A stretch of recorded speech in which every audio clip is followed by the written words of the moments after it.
그것을 생각하지 못하고 S&P 500은 중간 선거 이후에 무조건 오른다고 했는데 왜 이러지? 이런 생각을 하시고 고작 한두 달 만에 손절하신다면 그분은 주식하시면 안 됩니다.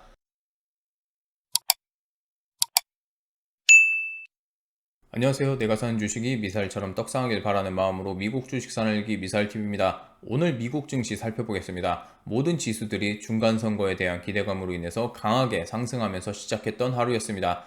하지만 현지 시간으로 오후 1시가 되면서부터 갑자기 폭락하면서 음전을 했지만 또다시 상승하면서 장이 종료되는 모습을 보였습니다. 그 결과 다우존스는 1.02%, 나스닥은 0.49%, 그리고 S&P 500은 0.56% 상승 마감하면서 3대 지수 모두 상승하는 모습을 보였습니다. 맵을 보시면 어제와 거의 비슷한 색깔의 분포를 보여주는 시장이었습니다. 하지만 어제에 비해서 전반적으로 개별 종목들의 상승폭과 하락폭이 크게 다른 것을 볼 수 있는데요. 어제 맵은 이렇게 자기 주장 강하게 하면서 모든 종목들이 새파랗거나 새빨간 것을 확인할 수 있습니다. 하지만 반면에 오늘은 색깔이 많이 둔탁하죠? 그래도 어제 떨어진 메인 종목들은 또다시 하락하면서 마무리된 것을 볼 수가 있습니다. 아마존과 테슬라는 여전히 하락하는 모습을 보였고요. 아마존은 큰 폭의 하락이 아니었으니 오늘도 테슬라에 대한 소식을 먼저 알아보도록 하겠습니다. 테슬라는 장 시작부터 마이너스 4.5%로 시작하면서 곧바로 190달러를 하향 돌파하는 모습을 보였습니다. 그렇게 오전 장중에는 190달러가 어제의 200달러처럼 저항선 역할을 하면서 주가의 상승을 막고 있는 모습을 보였는데요. 그럼에도 불구하고 시간이 지나면서 그 저항을 깨주는 모양새를 보였습니다. 하지만 3대 지수들이 급격하게 폭락하는 구간에서 비슷하게 폭락하며 다시 190달러를 깨주더니 결국에는 상승하여 190달러 위에서 장마감을 했습니다. 테슬라의 악재들이 무엇이 있었는지 알아보겠습니다. 가장 첫 번째로 이번에 테슬라의 리콜 사태가 있었습니다. 전미고속도로 교통안전청에서는 이날 테슬라가 2017년에서 2021년까지 생산된 모델 S와 모델 X 약 4만 대를 리콜한다고 밝혔습니다. 움푹 패인 곳이나 울퉁불퉁한 길을 달릴 때 이들 차량의 파워핸들이 제대로 작동하지 않는 결함을 시정하기 위한 것이라고 합니다. 일반적으로 리콜 사태는 차량업체에게는 굉장히 큰 악재로 여겨집니다. 제품에 대한 신뢰성이 위협받을 수 있기 때문이죠. 하지만 여태까지 테슬라는 리콜로 인해서 주가가 크게 하락한 적은 없었습니다.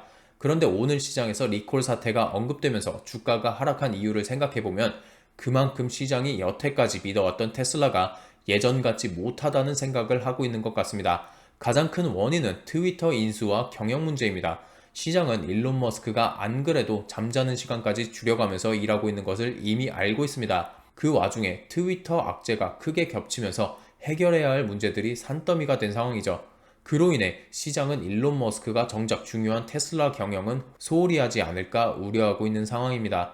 어제 언급했듯이 트위터 인수를 하자마자 무리하게 3,700명가량의 직원들을 해고하고 그 직원들이 일론 머스크를 부당해고라는 명목으로 고발 조치한 일이 있습니다.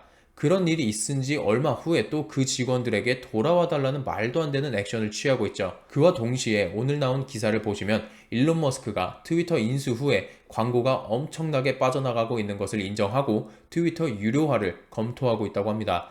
일반적으로 사람들은 유료 서비스의 가격이 올라가는 것에 대해서는 크게 민감하게 반응하지 않습니다. 어쨌든 유료였으니까요. 하지만 무료였던 것을 유료 전환한다고 한다면 최대한 비슷한 플랫폼을 찾아서 옮겨가려고 하는 성향이 강하기 때문에 오히려 이 유료 전환이 트위터에 독이 될 수도 있다는 전망이 나오고 있습니다. 이런 여러 가지 약재들이 겹친 결과 3대 지수는 3일 연속으로 상승했음에도 불구하고 테슬라는 3일 연속 큰 폭으로 하락한 모습입니다. 자, 오늘 필라델피아 반도체는 3대 지수보다 더 강한 모습을 보였습니다. 맵을 보시면 반도체 섹터만 유난히 푸릇푸릇한 것을 보실 수 있습니다. 현재 미국의 중국에 대한 반도체 수출 규제에도 불구하고 반도체 업체들이 지속적으로 중국 수출에 대한 미련을 버리지 못하고 있는 상태입니다. 오늘자 엔비디아에 관련된 소식입니다. 엔비디아가 중국 수출용 반도체를 개발 중인 것으로 알려졌습니다. 고의적으로 성능을 낮춘 반도체를 개발하고 있는 건데요. 그만큼 업계에서 가장 큰 손인 중국 시장을 놓칠 수 없다는 의미로 해석됩니다. 기사를 보시면 블룸버그에서 말하기를 엔비디아는 기존 중국 업체에 납품하던 그래픽 처리 장치 A100 모델을 그보다 30% 정도 가동 능력이 떨어지는 A800으로 대체하고 있다고 합니다. A800은 미국의 수출 규제 기준을 넘어서지 않는 모델이라며 강조하고 있다고 합니다.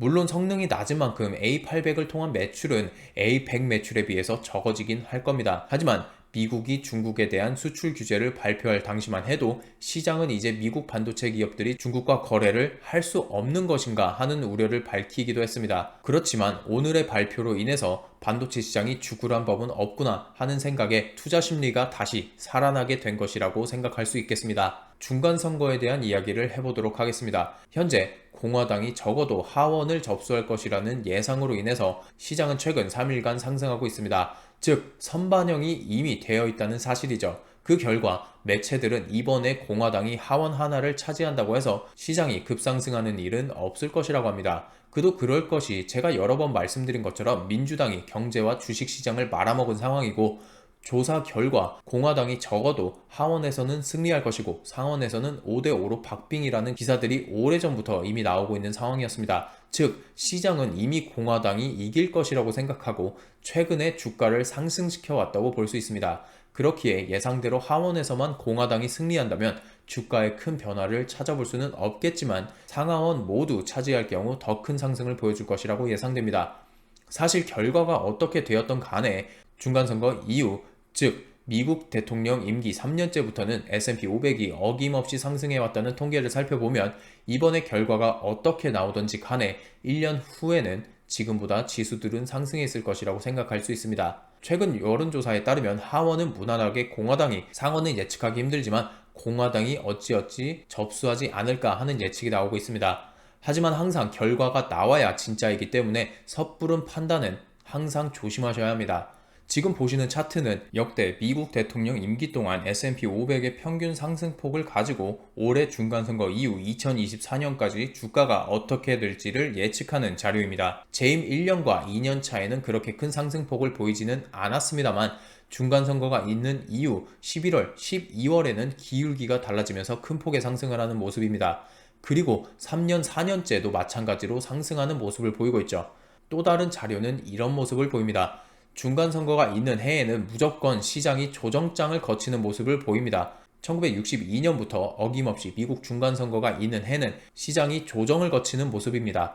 올해 S&P 500은 최고점부터 최저점까지 27.5%의 조정을 받았습니다. 즉 현재 미국 시장이 1962년, 1966년, 1970년과 비슷한 상황을 보이고 있으며 올해보다 더한 하락장이었던 1974년에 38% 하락, 그리고 2002년에 34% 하락의 조정을 받고도 큰 상승을 해왔습니다. 모든 지표들이 대통령 임기 2년째에 큰 조정을 보이고 있습니다. 자료에 나와 있는 모든 조정의 폭을 계산해보면 중간선거가 있는 해에는 S&P 500이 평균 18.9%의 조정을 받으며 중간선거 이후 1년 후에는 평균 31.3% 증가하는 모습을 보였습니다. 단기적으로는 여러가지 이슈들로 인해서 주가가 하락할 수도 있겠습니다. 대표적인 예로는 이번 주만 해도 연준 위원회 연설과 내일 당장 있을 CPI 지수가 예상보다 높게 나왔을 경우가 있겠죠. 하지만 모든 통계는 중간선거 이후 1년 이후 주가는 상승해왔다고 말하고 있습니다. 생각보다 많은 분들이 중간선거 이후 상승한다고 하면 당장 그 다음날부터 주가가 폭등할 것이라고 생각하는 듯한 말씀을 많이 하십니다. 절대 아니라는 것을 말씀드립니다. 주가는 항상 상승과 하락을 반복하는 시장의 산물이며 중간선거 이후 지수가 상승한다는 자료는 분명히 중간선거 이후 1년 이후 수익률을 말하는 것입니다. 그러니 올해를 예로 들면 2022년 11월 8일 이후 정확히 1년 후인 2023년 11월 8일에 S&P 500은 상승했을 것이라고 말씀드리는 것입니다. 단순히 오를 거야가 아닌 그 사이에 얼마나 많은 상승과 하락을 반복할지를 먼저 생각하셔야 합니다. 그것을 생각하지 못하고 S&P 500은 중간선거 이후에 무조건 오른다고 했는데 왜 이러지? 이런 생각을 하시고 고작 한두 달 만에 손절하신다면 그분은 주식하시면 안 됩니다. 사실 제가 말씀드리는 이 1년 후 수익률도 결국에는 장기 투자자의 관점에서 보면 그저 짧은 기간일 뿐입니다. 어차피 내년에 오른다고 해도 결국에 또 몇 년 후에는 지금과 같은 하락장을 맞이할 수도 있습니다. 그냥 지수가 오른다고 하면 기분 좋게 생각하시고 내리면 내리는 대로 하락을 줍줍하는 기간으로 즐기시길 바랍니다. 오늘 영상은 여기까지 하도록 하겠습니다. 오늘 영상도 도움이 되셨다면 좋아요와 구독 그리고 알림 설정까지 부탁드리겠습니다. 감사합니다.